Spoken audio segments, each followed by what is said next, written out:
کوئٹہ میں Balochistan national party منگل کے مرکزی رہنماؤں نے پریس کانفرنس کرتے ہوئے BYC کے کارکنان کی گرفتاریوں اور بلوچستان نیشنل پارٹی کی سیاسی جدوجہد اور صوبے کے سنگین مسائل پر تفصیل سے اظہار خیال کیا۔ رہنماؤں نے کہا کہ گزشتہ چند روز میں جس طرح پارٹی کارکنان کے خلاف کارروائیاں کی گئیں وہ قابل مذمت ہے۔ اس بار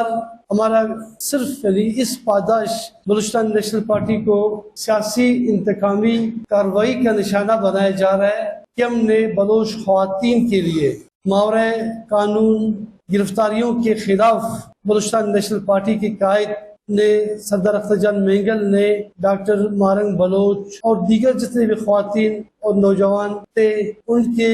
گرفتاری کے خلاف بلوچستان نیشنل پارٹی نے جمہوری آواز بلند کی۔ اس پاداش بلوچستان نیشنل پارٹی کے خلاف مزید مسئلے اور مشکلات کروا رہے ہیں، مقدمات درج کیے جا رہے ہیں، سفری پابندی مقدمات کا درج ہونا، خاندان کے افراد کے خلاف جھوٹے مقدمات کا درج ہونا ہے، FIR، یہ تمام ان سازشوں کی گڑی ہے جو سردار اختر جان مینگل اور اس کی فیملی اور اس قیادت اور پارٹی کے سیاسی کارکنوں کے خلاف کیا جا رہا ہے۔ بلوچستان نیشنل پارٹی یہ سمجھتی ہے کہ ایسے کارروائیوں سے، ایسے ظلم و زیادتیوں سے، ایسے پارٹی کے دوستوں کی شہادت سے، قتل و غارت گری سے ہم کبھی بھی مرعوب نہیں ہوں گے، نہ ہی کوئی اس خام خیالی میں رہے کہ پارٹی کو اس طریقے سے ختم کیا جا سکتا ہے۔ BNP رہنماؤں کا مزید کہنا تھا کہ پارٹی ہمیشہ سے ایک جمہوری جماعت کے طور پر صوبے کے مسائل، وسائل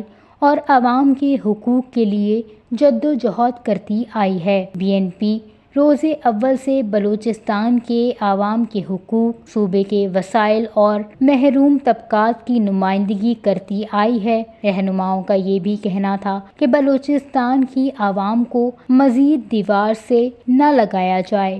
وش نیوز، کوئٹہ، بلوچستان۔